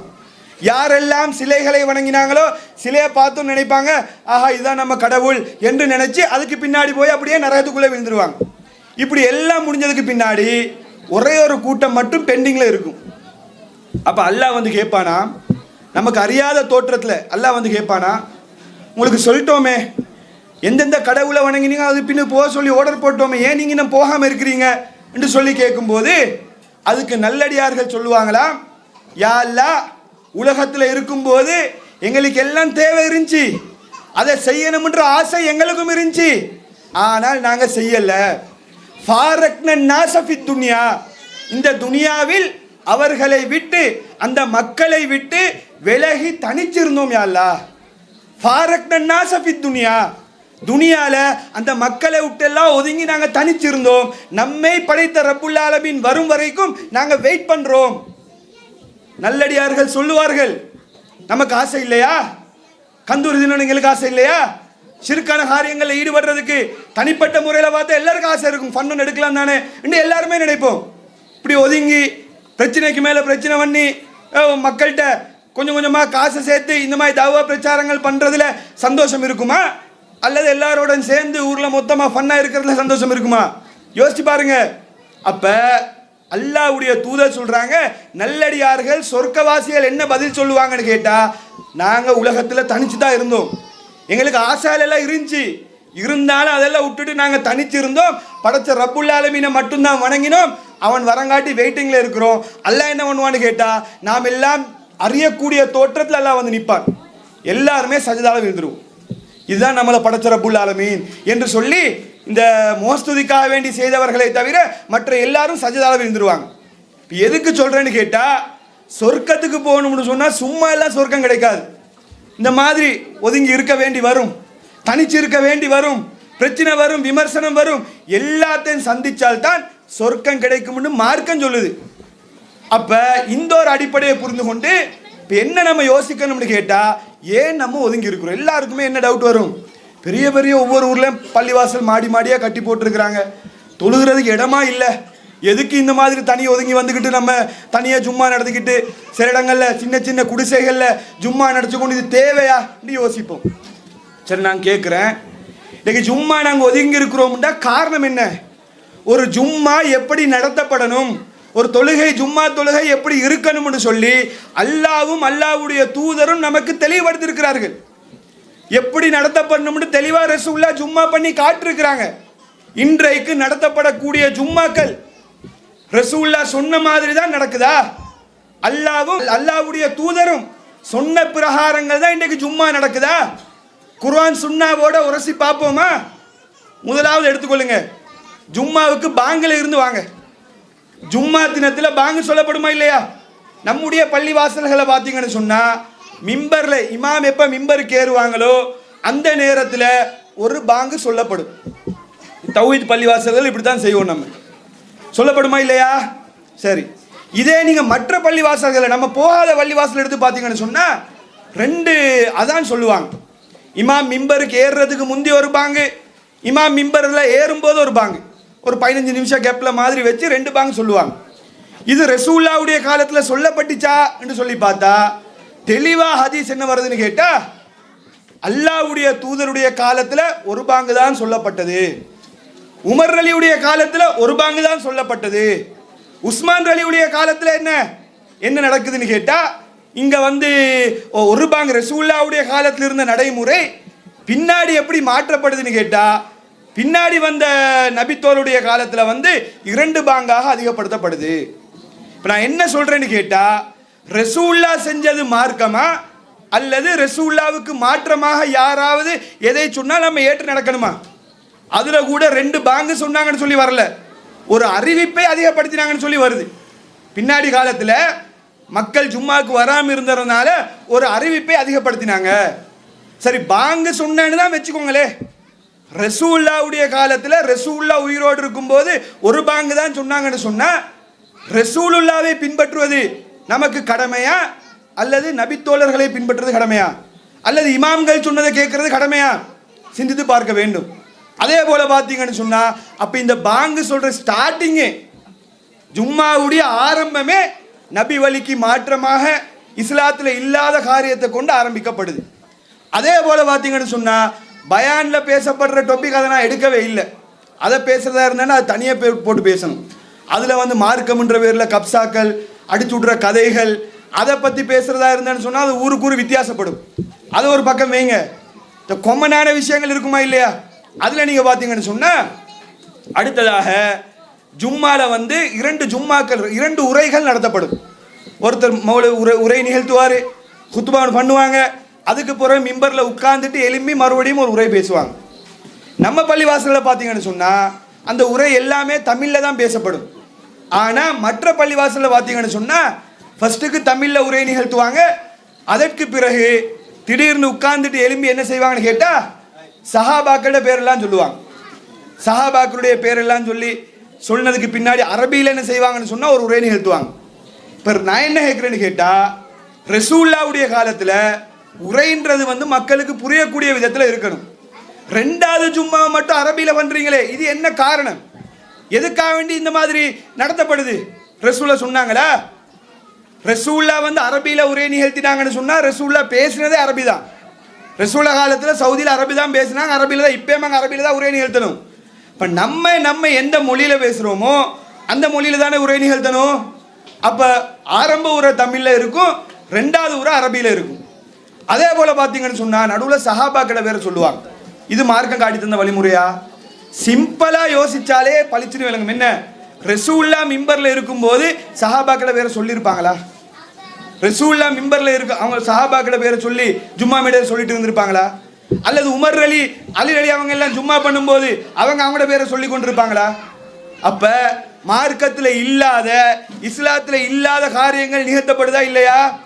அதே போல தொழுது முடிஞ்சதுக்கு பிறகு பார்த்தீங்கன்னு சொன்னா இது ஜும்மால மட்டும் கிடையாது, 5 நேர தொழுகையிலையும் கூட்டாக துவா கேட்பாங்க. இதெல்லாம் அல்லாஹ்வுடைய தூதர் காட்டி தந்த வழிமுறையா? அல்லாஹ் என்ன சொல்றான்? உதுஉ ரப்பக்கும் தலர்ருஅ வ குஃபியா, உங்களுடைய ரப்பை மனசுக்குள்ள பணிவாகவும் ரகசியமாகவும் துவா கேட்க சொல்றான். மைக்க போத்துக்கிட்டு கத்த சொல்லல. இன்னைக்கு பார்த்தீங்கன்னு சொன்னா துவாக்கள் எப்படின்னா தொழுது முடிஞ்சதுக்கு பின்னாடி மௌலவி ஓதுவாங்க, பின்னாடி இருக்கிறவங்க ஆமீன் சொல்லுவாங்க. இது ரசூல்லா காட்டி தந்த வழிமுறையா? ரசூல்லா எத்தனை ஆயிரம் ரக்காத்துக்கள் தொழுதாங்க? ஒரு ரக்காத்துலயாவது தொழுது முடிஞ்சதுக்கு பின்னாடி கூட்டாக துவா கேட்டு நீங்க எல்லாம் ஆமீன் சொல்லுங்க இந்த ரசூல்லா சொன்னாங்களா? அப்படி செஞ்சாங்களா? செய்யல. அப்ப இது மார்க்கத்துல இல்லாத காரியம். ரசூல்லா என்ன சொல்றாங்க? ஈயாக்கும் வ முஹ்தஸாத்தில் உமூர், மார்க்கத்தில் புதிதான காரியங்கள் செய்வதை விட்டும் உங்களை நான் எச்சரிக்கிறேன். குல்லு முஹ்தஸத்தின் பித்ஆ, மார்க்கத்தில் புதிதாக உருவாக்கப்படக்கூடிய அத்தனை விஷயங்களும் பித்அத்துக்கள். வக்குல்லு பித்அத்தின் லலாலா, இந்த பித்அத்துக்கள் அனைத்தும் வழிகேடு.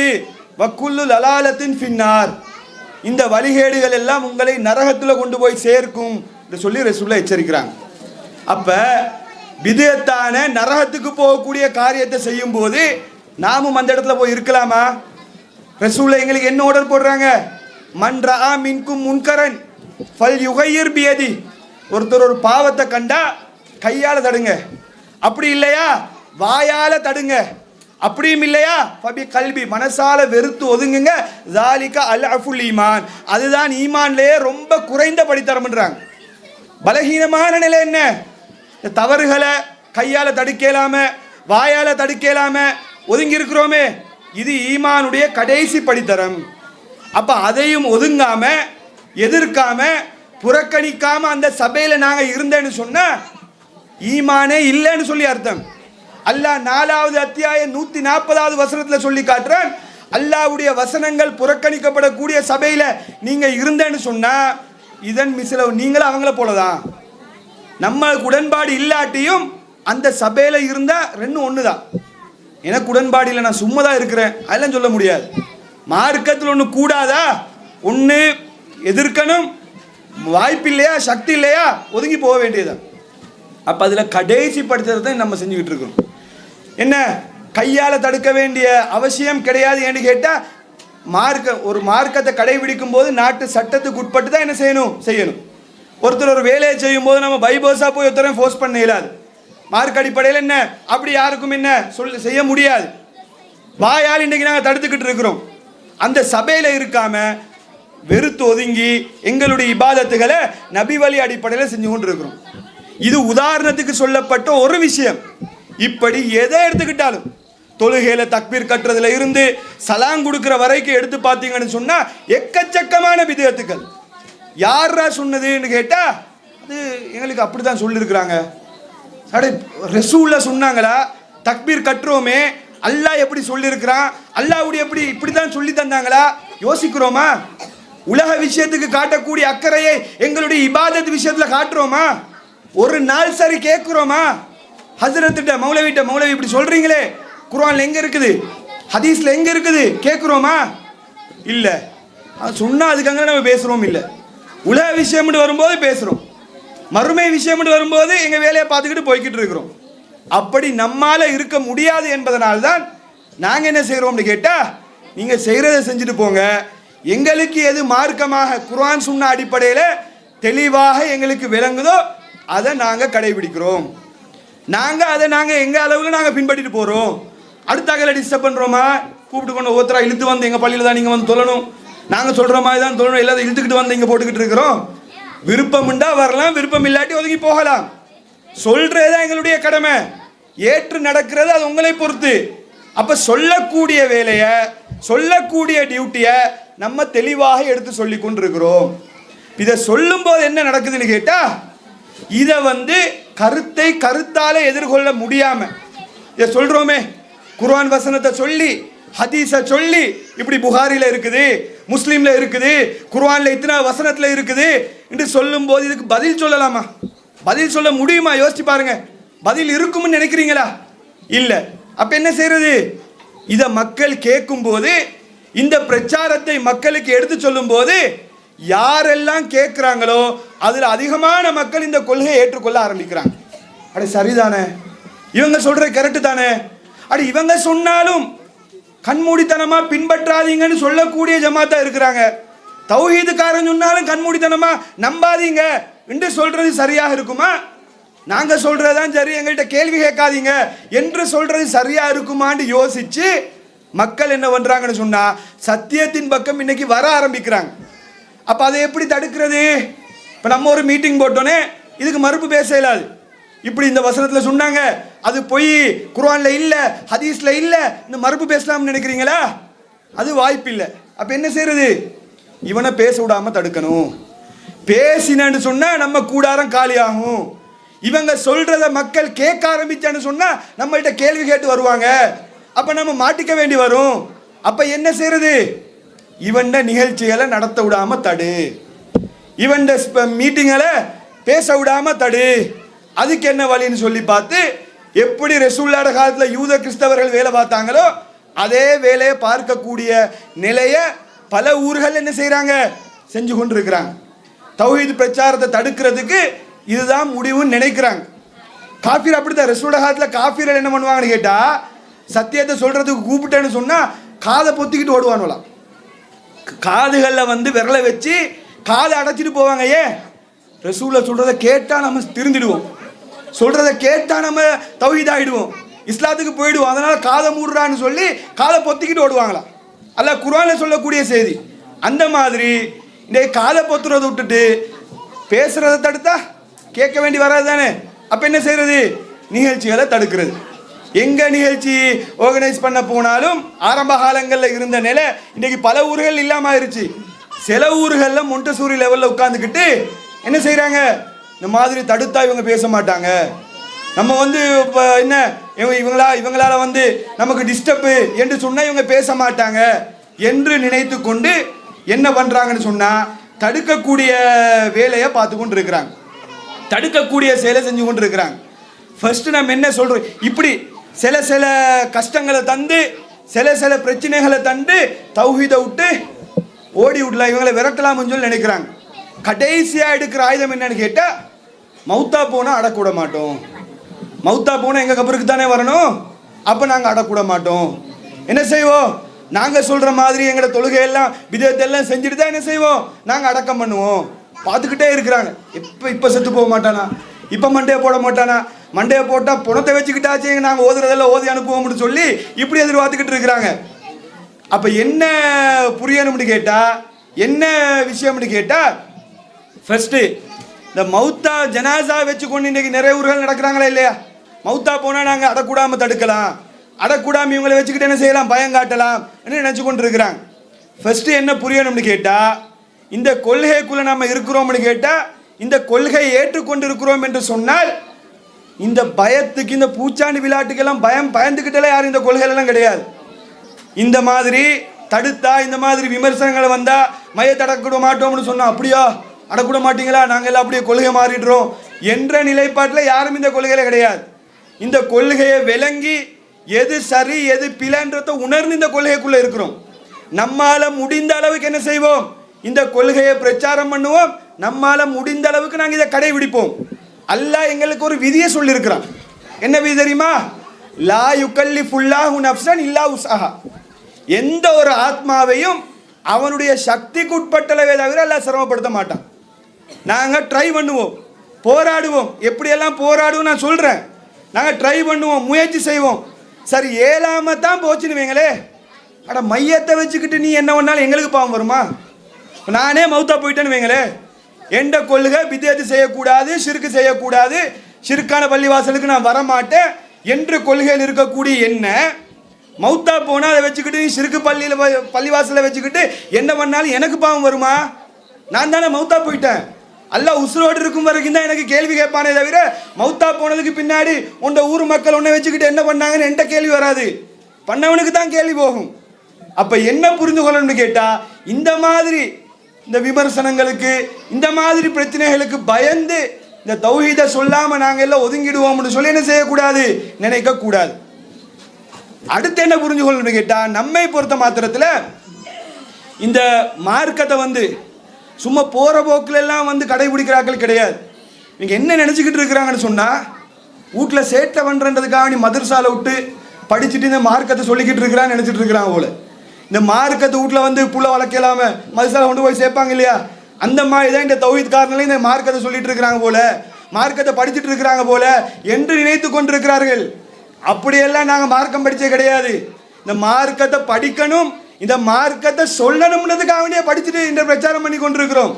இந்த பூச்சாண்டிக்கெல்லாம் பயப்படக்கூடிய ஆட்கள் நம்ம கிடையாதுன்றது என்ன செய்யணும், புரிந்து கொள்ளணும். இன்னும் என்ன சொல்ல வரேன்னு கேட்டால், இந்த பள்ளிவாசல் ஒவ்வொரு ஊர்லேயும் இருக்கக்கூடிய பள்ளிவாசல் நிர்வாகம் என்ன புரிஞ்சு கொள்ளணும்னு கேட்டால், ஒரு பள்ளிவாசலுக்கு தலைவரானோன்னு அவங்க ஜனாதிபதினு நினச்சிக்கிறாங்க. என்ன, ஒரு பள்ளிவாசல் ட்ரஸ்டியில் வந்த உடனே நாங்கள் தான் ஊருக்கே தலைவர், நாங்கள் தான் ஊரை கண்ட்ரோல் பண்ணிக்கிட்டு இருக்கிறோம் அப்படின்னு சொல்லி இவங்களுக்கு இவங்களா நினச்சிக்கிட்டு என்ன செய்யறது, இந்த தேவையில்லாத வேலை பார்க்கறதுக்கு காரணம் என்னன்னு கேட்டால் இவங்க அப்படி நினச்சிக்கிட்டு இருக்கிறாங்க. ஃபர்ஸ்ட்டு என்ன புரியணும்னு கேட்டால், நாங்கள் மார்க்கத்தை மட்டும் படித்தவங்க கிடையாது, மார்க்கத்தையும் படித்து நாட்டு சட்டத்தையும் படிச்சுன்னு பிரச்சாரம் பண்ணி கொண்டிருக்கிறோம். நாட்டு சட்டத்தை விளங்கி நாட்டு சட்டத்துக்கு மாற்றமாக ஒரு துளியும் நாங்கள் அசைய மாட்டோம். சட்ட ரீதியாகத்தான் நம்முடைய அத்தனை செயல்பாடுகளும் இருக்கும். அது என்ன புரியணும்னு கேட்டால், ஒருத்தர் பள்ளிவாசல் ட்ரஸ்டியாக வந்துட்டாங்களா, என்ன ஊர் தலைவரா நீங்கள், யார் சொன்ன ஊர் தலைவர்னு சொல்லி, பள்ளிவாசலுக்கு ஒருத்தர் நிர்வாகியாக வந்தேன்னு சொன்னால் அந்த பள்ளிவாசலை நிர்வாகம் பண்ணிட்டு போங்க. பள்ளிவாசல் நிர்வாகம் பண்ணுறானே என்ன, கரண்ட் பில் கட்டுறது, தண்ணி பில் கட்டுறது, மௌலவிக்கு சம்பளம் வசூல் பண்ணி கொடுக்கறது, மிஞ்சி மிஞ்சி போனால் என்ன சந்தா வசூல் பண்ணுங்க. அது கூட என்ன நிர்பந்தப்படுத்தி எல்லாம் கேட்க முடியாது, சந்தா தந்துதான் எல்லாம் கேட்க முடியாது. விரும்பினா மக்கள் தருவாங்க, அதை வசூல் பண்ணி பள்ளி செலவுகளை பார்க்க வேண்டியதுதான். இதுதான் டியூட்டியே தவிர பள்ளிவாசல் தலைவர் நிர்வாகம்னு என்ன நினைக்கிறாங்கன்னு சொன்னால், நாங்கள் தான் ஊரை கண்ட்ரோல் பண்ணுவோம், நாங்கள் நினைச்ச மாதிரி தான் நடக்கணும் என்று நினைத்து கொண்டிருக்கிறாங்க. நாட்டு சட்டம் அப்படி சொல்லவே இல்லை. நாட்டு சட்டம் என்ன சொல்லுதுன்றதை ஃபர்ஸ்ட் புரிஞ்சு கொள்ளுங்க. நீங்கள் செய்யக்கூடிய சில வேலைகள் எவ்வளவு பாரதூரமானது என்று சொன்னால் அவர்களுடைய உலக வாழ்க்கையை நாசமாக போகக்கூடிய அளவுக்கு டேஞ்சரான விஷயங்கள். அது என்ன, இப்போ உதாரணம் ஒரு மையத்தை வச்சுக்கிட்டு சேட்டம் நினைவீங்களே, அடக்க விட மாட்டேன், நான் வந்து அடக்கம் செய்கிறதுக்கு அனுமதி தர மாட்டேன்னு சொல்லி பிடிச்சிக்கிட்டு நின்றேன்னு சொன்னால், சரியாக சட்ட நடவடிக்கை எடுத்தேன்னு சொன்னால் கிட்டத்தட்ட 4-5 வருஷம் கம்பி எண்ணிட்டு வர வேண்டி வரும். இந்த மௌத்தா போனாக்களை வச்சுக்கிட்டு விளையாட்டு காட்ட முடியாது. நாட்டு சட்டம் அதை தான் சொல்லுது. மௌத்தா போனன்னு சொன்னால் அவங்களோட மத விருப்பத்தின் அடிப்படையில் என்ன எல்லா விஷயங்களையும் நடத்திட்டு அடக்கம் செய்யணும்னு தான் நாட்டு சட்டம் சொல்லுது. யாருக்கும் எந்த ரைட்ஸும் கிடையாது. அந்த ஜனாசா வந்து அவங்களோட குடும்பத்தார் எப்படி சொல்கிறாங்களோ அதுக்கேற்ற மாதிரி அடக்கம் செய்யப்படும். இது என்ன செய்யணும், புரிந்து கொள்ளணும். இன்னும் சொல்ல போனால் நாட்டு சட்டத்தினுடைய அடிப்படையான பேசிக்கான ஒரு தகவல் என்ன செய்கிறேன், ஞாபகப்படுத்துகிறேன். நாட்டில் வந்து அரசியல் சாசனம்னு ஒன்று இருக்குது. எப்படி முஸ்லீம்களுக்கு குரான் என்ன, இப்போ நான் சொன்ன வஹி இருக்குதே, குரான் சுன்னா, இதுதானே இஸ்லாத்துடைய விஷயங்களை தீர்மானிக்கும். குரான் தான் இஸ்லாத்துடைய அத்தனை விஷயங்களையும் தீர்மானிக்கும். இஸ்லாத்துடைய அடிப்படை எப்படி குரானோ அதே போல ஒரு நாடு எப்படி இயங்கணும், ஒரு நாட்டினுடைய செட்டப் எப்படி இருக்கணும் என்பதை சொல்லக்கூடிய தாய் புஸ்தகம்தான் அரசியல் சாசனம்னு சொல்றது. அரசியல் சாசனம் அல்லது யாப்பு, ஒரு நாடு எப்படி இயங்கணும்னு சொல்லக்கூடிய தாய் சட்டம் இன்னும் சொல்றதாக இருந்தா, அரசியல் சாசனம் என்ன சொல்லுது தெரியுமா, நமக்கு என்ன சொல்லுது தெரியுமா? ஆர்டிக்கல் 14, ஆர்டிக்கல் 14ல பிரிவு ஊனா பிரிவு ஆனா ஆவென்னா ஈனா ஈயனான்னு சொல்லுவாங்களே இல்லையா, அந்த மாதிரி பிரிவு ஊ அதில் என்ன சொல்றாங்கன்னு கேட்டா, ஒருத்தருக்கு வந்து தனியாகவோ அல்லது கூட்டாகவோ மற்றாக்களோட சேர்ந்தோ என்ன செய்யலாம், அவங்க விரும்பிய மதத்தை, அவங்க விரும்பிய கொள்கையை, எது அவங்களுக்கு விருப்பமான கொள்கையா இருக்குதோ அதை தனியாகவோ கூட்டாகவோ பகிரங்கமாகவோ ரகசியமாகவோ வழிபடக்கூடிய பின்பற்றக்கூடிய உரிமை எல்லாருக்குமே இருக்குது. அதை வந்து வெளிக்காட்டக்கூடிய பிரச்சாரம் பண்ணக்கூடிய உரிமை இருக்குது என்று சொல்லி இலங்கை அரசியல் சாசனம் சொல்லுது. நான் எந்த கொள்கையை ஏற்றுக்கொண்டிருக்கிறேனோ அதை பிரச்சாரம் பண்ணக்கூடிய உரிமை எனக்கு இருக்குது. அதை எவனாலும் தடுக்க முடியாது. நாட்டில் இருக்கக்கூடிய யாராக இருந்தாலும் இந்த கன்ஸ்டியூஷனுக்கு மாற்றமா நடக்க முடியாது. குர்ஆனுக்கு மாற்றமா யாருக்குன்னா நடக்கலாமா? குர்ஆனுக்கு மாற்றமா நடந்தா குர்ஆனுக்கு மாற்றமா நடந்து ஆகுமே தவிர அது குர்ஆனுடைய சட்டமாக ஆகாது. அதே போல இலங்கையினுடைய அரசியல் சாசனத்துக்கு மாற்றமாக யாருக்கும் நடக்க முடியாது. ஜனாதிபதியாக இருந்தாலும் சரி, அரசியல்வாதிகளாக இருந்தாலும் சரி, போலீஸ் அதிகாரிகளாக இருந்தாலும் சரி, நாங்களாக இருந்தாலும் சரி நீங்களாக இருந்தாலும் சரி யாருக்கும் செய்ய முடியாது. அரசியல் சாசனம் என்ன சொல்லுதோ அதுக்கேற்ற மாதிரி தான் இருக்கணும். என்ன சொல்லிச்சு? எந்த கொள்கையை எனக்கு தனியாகவோ கூட்டாகவோ ரகசியமாகவோ பகிரங்கமாகவோ பின்பற்றக்கூடிய உரிமை எனக்கு இருக்குது, அதை பிரச்சாரம் பண்ணக்கூடிய உரிமையும் இருக்குதுன்னு அரசியல் சாசனம் சொல்லுது. இதை தடுக்கலாமா? என்னென்ன ஒன்றுமே விளப்பம் கிடையாது. மார்க்கமும் விளப்பம் இல்லை, உலகமும் விளப்பம் இல்லை, உலக சட்டமும் விளப்பம் இல்லை. உட்கார்ந்துக்கிட்டு என்ன பண்ணுறாங்கன்னு சொன்னால், இந்த பிரச்சாரம் பண்ணதை தடுத்தன்னு சொன்னால் நாங்கள் அப்படியே வீட்டுக்குள்ளே போய் ஓடி ஒளிவோம்னு நினைக்கிறாங்க. நீங்கள் எந்த ரூட்டில் வாரீங்களோ, நீங்கள் 8 அடி வந்தேன்னு சொன்னால் எங்களுக்கு அல்லாஹ்வுடைய கிருபையால் 16 அடி வரைக்கும் பாய தெரியும். எப்படி எந்த ரூட்டில் வாரீங்களோ அதை விட பல மடங்கு நாங்கள் என்ன செய்வோம், வர தெரியும். இன்னும் சொல்ல போனால் ஜமாத் தடை செய்யப்பட்டது. தௌஹீத் ஜமாத் குறிப்பிட்ட காலம் தடை செய்யப்பட்டது. ஏன்? அரசியல் காரணங்களுக்காக வேண்டி தேவையில்லாத போலி காரணங்களை சொல்லி தடை செஞ்சாங்க. தடை செஞ்சது யாருன்னு ஒரு அரசாங்கம் தடை செஞ்சிச்சு. இந்த பள்ளிவாசல் நிர்வாகம், இந்த இப்படி தடை செய்யலை. தடை செஞ்சது யாருன்னா ஒரு அரசாங்கம். நாங்கள் ஆஹா தடை செஞ்சிட்டாங்க, இனிமேல் தௌஹீத் முடிஞ்சிருச்சு, அப்படியே வீட்டில் உட்காந்துக்கிட்டு இருப்போம். அப்படியா இருந்தோம்? அரசாங்கம் யார் தடை செஞ்சாங்களோ அவர்களுக்கு எதிராகவே நாங்கள் எஃப்ஆர் கேஸ் ஃபைல் பண்ணினோம், ஃபண்டமெண்டல் ரைட் கேஸ் ஃபைல் பண்ணினோம். இது எங்களுடைய உரிமையை இவங்க தடுத்திருக்கிறாங்க.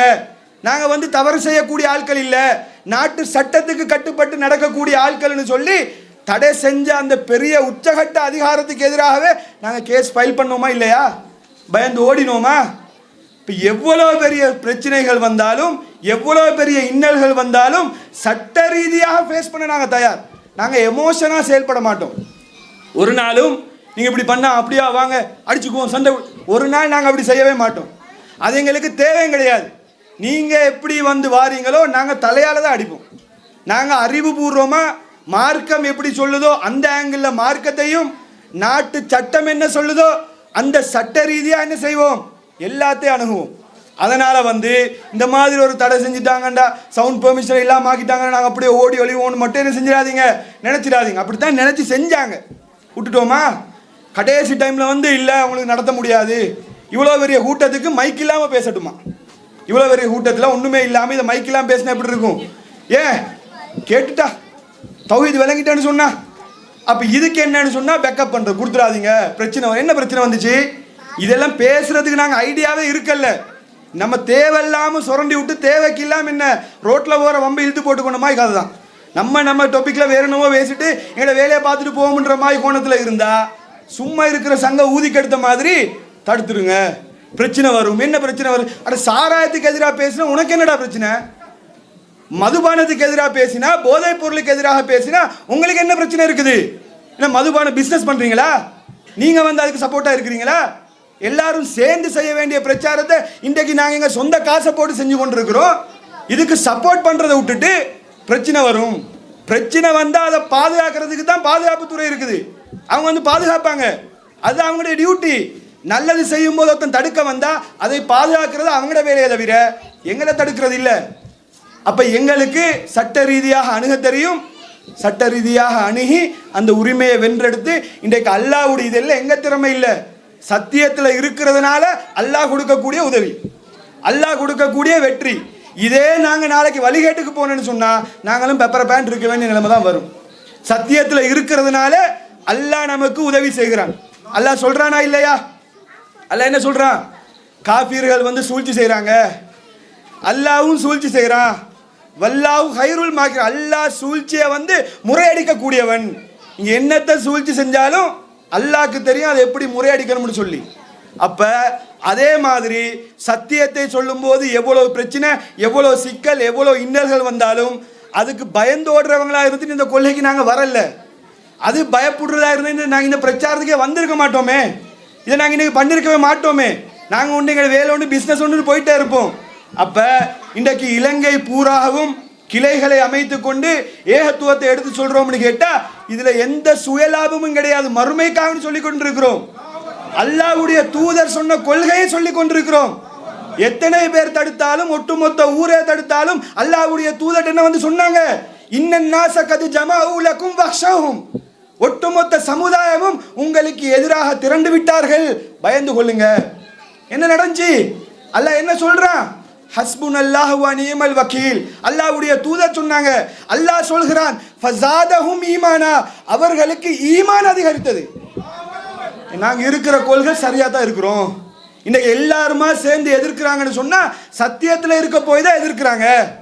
இன்னைக்கு போதைப் பொருள் பிசினஸ் பண்றவன் எதிர்க்கிறதுக்கு ஆள் கிடையாது, குர்ஆன் சுன்னாஹ் சொல்றவன் எதிர்க்கக்கூடியவனா இருக்கிறான். அப்ப சிந்திச்சு பாருங்க, ரசூலுல்லாஹ் காலத்துல என்ன நடந்துச்சு? யூதர்களும் கிறிஸ்தவர்களும் கீரியம் பாம்பேம் போல இருந்தாங்க. அல்லாஹ்வுடைய தூதர் சத்தியத்தை சொல்ல ஆரம்பிச்ச உடனே நம்ம பஞ்சாயத்தை லேட்டா பார்த்துக்குவோம், ஒன்னா ரசூலுல்லாஹ் ஒழிச்சு கட்டுவோம்னு சொல்லி ரெண்டு பேரும் ஒன்று சேர்ந்து ரசூலுல்லாஹ் எதிர்த்தாங்க. இன்னைக்கு அதே நிலையை பார்க்குறோமா இல்லையா? பேச போறது போதைப் பொருளுக்கு எதிரா இதை தடுக்கிறாங்கன்னு சொன்னா அப்ப என்ன என்ன கொள்கையில் இருக்கிறாங்கன்னு சொல்லி பாருங்க, எந்த நோக்கத்தில் இருக்கிறாங்கன்னு சொல்லி பாருங்க.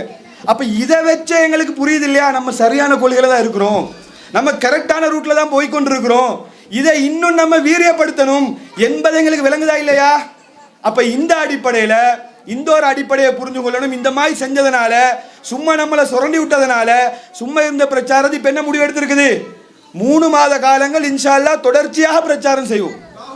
தொடர்ச்சியாக பிரச்சாரம் செய்து இதை விட பல மடங்கு மக்களை திரட்டக்கூடிய இன்னொரு மாநாடு இன்ஷா அல்லாஹ் அறிவிப்போம். வருவீங்களா?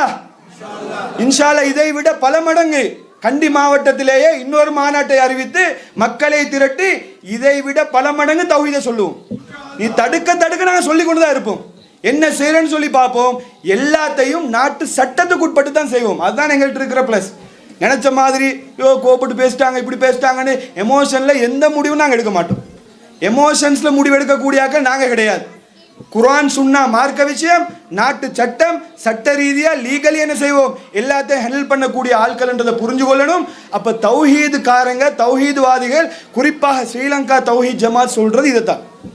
மார்க்கம்னு வரும்போது குர்ஆன் சுன்னா சொன்னதை கேளுங்க, வஹியை பின்பற்றுங்க. உலகம்னு வரும்போது நாட்டு சட்டத்தை கட்டுப்பட்டு நடங்க. நாட்டு சட்டத்துக்கு மாற்றமா யாரும் எதுவுமே செஞ்சிடாதீங்க. எதா இருந்தாலும் என்ன, சட்டத்தை நம்பி இருங்க. சட்ட ரீதியா எல்லாத்தையும் நமக்கு ஜெயிக்கலாம். தடை செய்யப்பட்டோமே, இன்னைக்கு நாங்கள் ரிலீஸ் ஆகலையா? 1 வருஷ காலம் 1.5 வருஷம் குறிப்பிட்ட காலம் தான் ரிலீஸ் ஆகிட்டோம். இன்னைக்கு எங்களோட பிரச்சாரத்தை நாங்கள் கொண்டு போகலையா? இருந்ததை விட பல மடங்கு. இன்னும் சொல்ல போனால் தடை நீக்கம் வரும்போது என்ன சொல்லி தடை நீக்கிறாங்கன்னு சொன்னா, நீங்க பிரச்சாரம் பண்ணுங்க, உங்க பிரச்சாரம் தான் நாட்டுக்கு தேவை. ரிசர்ச் பண்ணி பார்க்குறாங்க. ஒரு பயமுள்ள நம்மளை மாதிரி பிரச்சாரம் பண்ற கிடையாது. நம்மளை மாதிரி தீவிரவாதத்துக்கு எதிராக பிரச்சாரம் பண்ணுவாங்களா? குர்ஆன் சுன்னா அடிப்படையில் ஆதாரத்தை காட்டி பேசுவாங்களா? பேசுறதுக்கு நம்ம தான் பேசிக்கிட்டு இருக்கிறோம். இதெல்லாம் பார்த்துட்டு என்ன சொல்றாங்கன்னா, பேசுங்க அலின்சா, நீங்க தௌஹீத் ஜமாத் நிறைய பேசுங்க, என்ன சரி பிரச்சனைனா சொல்லுங்க, நாங்க நிக்கிறோம். ஏன்னா நீங்க சரியான நாட்டுக்கு தேவையான பிரச்சாரத்தை நீங்க தான் பண்றீங்க என்று சொல்லி பிரச்சாரம் பண்ண சொல்லி ரிலீஸ் பண்ணப்பட்ட அமைப்புன்னு சொன்னா இன்றைக்கு அல்லாஹ்வுடைய கிருபையால் நாங்க தான் இருக்கிறோம். அதனால தடை செய்யப்பட்டதனால இதை சொல்லிக்கிட்டு பூஜானிகள் தடை செய்யப்பட்டார்கள். தடை செய்யப்பட்டால் அது பல உள்நோக்கங்களுக்காக தடை செய்யப்பட்டது. இன்னைக்கு ரிலீஸ் ஆயிருக்கு தானே. ரிலீஸ் ஆனால் நமக்கு என்ன வேலை செய்யணுமோ, அரசியல் சாசனப்படி எங்களுக்கு இருக்கக்கூடிய உரிமையை நிலைநாட்டலாமா இல்லையா? அதைத்தான் செஞ்சு கொண்டிருக்கிறோம். இதுதான் தௌஹீத்வாதிகள். தௌஹீது கொள்கைன்றது இது, தௌஹீத்வாதிகள்ன்ற இப்படி இருக்கக்கூடிய ஆட்கள். எவனோ ஒருத்தன் நாட்டில் கிறுக்குத்தனமான வேலை பார்த்ததுக்கு தௌஹீத்வாதி எல்லாம் பொறுப்பு கிடையாது. அதுக்கும் தௌஹீதுக்கும் சம்பந்தமும் கிடையாது. தௌஹீது பேரை பயன்படுத்தினாங்களே தவிர தௌஹீதுக்கும் சம்பந்தம் இல்லைன்னு சொல்லக்கூடிய ஆட்கள் நாங்க. அதை நாங்க பல மாதங்கள் பிரச்சாரமா பண்ணோம். தீவிரவாதத்துக்கும் இஸ்லாத்துக்கும் சம்பந்தம் இல்லைன்னு சொல்லி பிரச்சாரம் பண்ண ஆட்கள் தான் நாங்க. அப்ப இதை தெளிவாக புரிந்து கொள்ளணும். தௌஹீதுன்னு சொன்னா வஹியை மட்டும் பின்பற்றுங்க, குர்ஆன் சுன்னா மட்டும் பின்பற்றுங்க. தௌஹீத்வாதிகளே நாளைக்கு குர்ஆன் சுன்னாக்கு மாற்றமா சொன்னா கேட்காதீங்க. இந்த பேர் ஸ்ரீலங்கா தௌஹீத் ஜமாத் ஒரு அடையாளம். என்ன சரி வைக்கணுமா இல்லையா? என்ன சரி ஒரு பேரை வைக்கணும், அதுக்காக வச்சிருக்கிற பேர். இந்த பேர் நமக்கு தேவையில்லை, நாளைக்கு வேற வேற வைக்க வேண்டிய நிலைமை வந்தால் வச்சுட்டு மாற்றிட்டு போயிட்டே இருப்போம். இந்த பேரை வச்சா தான் சொர்க்கம், தரீகா ஜமாத்துன்னு வச்சா சொர்க்கம் இல்லை, அப்படியெல்லாம் கிடையாது. தேவைப்பட்டா ஸ்ரீலங்கா தரீகா ஜமாத்துன்னு மாற்றிக்குவோம். அப்படி தேவை நமக்கு வரல. தௌஹீதுன்னு சொன்னாலே நல்ல ஒரு கருத்தை சொல்லக்கூடிய விதத்தில் இருக்குது. தௌஹீதுன்னு சொன்னால் அல்லாஹ் ஒருவனை வணங்குறது. அப்போ இந்த பேரை ஏகத்துவத்தை சொல்கிற மாதிரி இருக்கிறதுனால இந்த பேரை வைத்து செயல்பட்டு கொண்டிருக்கிறோம். இந்த லேபல் நமக்கு முக்கியம் இல்லை. நல்லா புரிஞ்சு கொள்ளுங்க, இந்த கொள்கை தான் எங்களுக்கு முக்கியம். இந்த கொள்கை இருக்குதோ எங்கே இருக்குதோ அங்கே இருந்தால் எங்களுக்கு வெற்றி அடையலாமே தவிர தப்லீக் ஜமாத்துன்னு பேரை போட்டுக்கொண்டு இந்த கொள்கையை பின்பற்றினாலும் சொர்க்கம் போகலாம். தௌஹீத் ஜமாத்துன்னு பேரை போட்டுக்கொண்டு இந்த கொள்கையை பின்பற்றாட்டியும் அது என்ன நரகத்துக்கு போகக்கூடிய வழியாகத்தான் இருக்கும். அப்போ கடைசியாக ஒரு திருமறை வசனத்தை கூறி உரையை நிறைவு செய்கிறேன். மறுமை நாளில் கொஞ்சம் பேர் அல்லாஹ் திருமறை குர்ஆன்ல சொல்லி காட்டுகிறான், யௌம துகல்லபு வுஜூஹுஹும் ஃபின்னார், அந்நாளில் சில முகங்கள் நரகத்தில் போட்டு பொசுக்கப்படும். யகூலூன, அவங்க சொல்லுவாங்களாம், யா லைத்தனா அதான அல்லாஹ் வ அதான ரசூலா, அல்லாஹ்க்கு கட்டுப்பட இருந்துச்சே, அல்லாஹ்வுடைய தூதருக்கு கட்டுப்பட இருந்துச்சே, இன்னா அதானா சாதத்தனா வ குப்ரானா, நாங்க எங்களோட தலைவர்களுக்கும் பெரியார்களுக்கும் கட்டுப்பட்டோமே, ஃப அலல்லூன சபீலா, நம்மளை வழிகெடுத்து போட்டாங்களே, நம்மளை நாசமாக்கிட்டாங்களே. அந்த டைம்ல சொல்லுவாங்களா நரகத்துல, யா அல்லாஹ் அவங்களுக்கு 2 மடங்கு வேதனை கூடிய அல்லாஹ். யாருக்கு? இந்த பெரியோர்கள் முன்னோர்கள் சொல்லி ஹஜரத்துமார்கள் சொல்லி வழிகெடுத்தாங்களே, அவங்களுக்கெல்லாம் டபுள் தண்டனையை கூடிய அல்லாண்டுவாங்களாம். அங்க டபுள் கொடுத்தா என்ன, ட்ரிபிள் கொடுத்தா என்ன, எல்லாம் சேர்ந்து நரகத்துக்குள்ள கிடக்க வேண்டி வரும். அல்லாஹ் என்ன சொல்றான்? அல்லாஹ்க்கும் அல்லாஹ்வோட தூதரும் கட்டுப்படுங்கன்றான். ஹஜரத்துமாரு முன்னோர் பெரியோர் சொன்னதை கேட்டா நரகத்துக்கு போக வேண்டி வரும். அப்படி நரகத்துக்கு போன சம்பவத்தை எடுத்து காட்டி அல்லாஹ் சொல்றான், மறுமையில் இப்படி எல்லாம் நடக்கும்பா, எச்சரிக்கிறான். பியாலும் தெரிஞ்சு கொள்ளுங்க, சொல்றதை கேளுங்க, சரின்னா என்ன செய்யுங்க, பின்பற்றுங்க என்று சொல்லி நமக்கு சொல்லக்கூடிய செய்திகளை பார்க்க முடிகிறது. அப்ப அந்த அடிப்படையில் தௌஹீதுன்னா என்னன்றதை சொல்ல வேண்டிய நிர்பந்தம் நமக்கு என்ன ஏற்பட்ட காரணத்தினால தெளிவாக சொல்லிருக்கிறோம். இதுதான் தௌஹீத், இதுதான் மார்க்கம், இதுதான் இஸ்லாம். விரும்பியவர்கள் ஏற்றுக்கொள்ளலாம், விரும்பியவர்கள் என்ன செய்யலாம், புறக்கணிக்கலாம். இதற்கு பிறகு உங்களுக்கும் அல்லாஹ்வுக்கும் மறுமை சம்பந்தப்பட்டதை தவிர யாரை நாங்கள் நிர்பந்தப்படுத்த மாட்டோம். வாங்க வாங்க எங்களோட வந்து சேர்ந்து வந்தா வாங்க, போனா போங்க. யாரு வாரதுனாலையும் சில நபிமார்கள் மறுமையில வருவாங்க, நபிமார்கள் மட்டும் வருவாங்க. சில நபிமாரோட சேர்ந்து 1-2 பேர் தான் வருவாங்க. அந்த நபி சொன்னதை யாருமே கேட்டிருக்க மாட்டாங்க. இந்த கல்லாட கிருப்பியால நாங்க சொல்றத கண்டி மாவட்டத்துல சொல்றத கேட்கறதுக்கு இவ்வளவு பேர் இருக்கிறாங்கன்னு இருக்கும்போது ஒரு விதத்துல யோசிச்சு பார்க்கும்போது நமக்கு சந்தோஷமா தான் இருக்குது. அல்ஹம்துலில்லாஹ், நம்ம சத்தியத்தை கேட்கறதுக்கு இன்னைக்கு மக்கள் இருக்கிறாங்க என்பதை சொல்லக்கூடிய நிலையில இருக்கிறோம். எனவே இந்த அடிப்படையை புரிந்து கொண்டு தௌஹீத் கடைசி வரைக்கும், இறுதி மூச்சு வரைக்கும் ஏகத்துவத்தில் இருந்து மரணிக்கக்கூடிய மக்களாக அல்லாஹ் நம் அனைவரையும் ஆக்கிடுவானா என்று கூறி உரையை நிறைவு செய்கிறேன். வாஹிருதாவானா அல்ஹம்துலில்லாஹி ரப்பில் ஆலமீன்.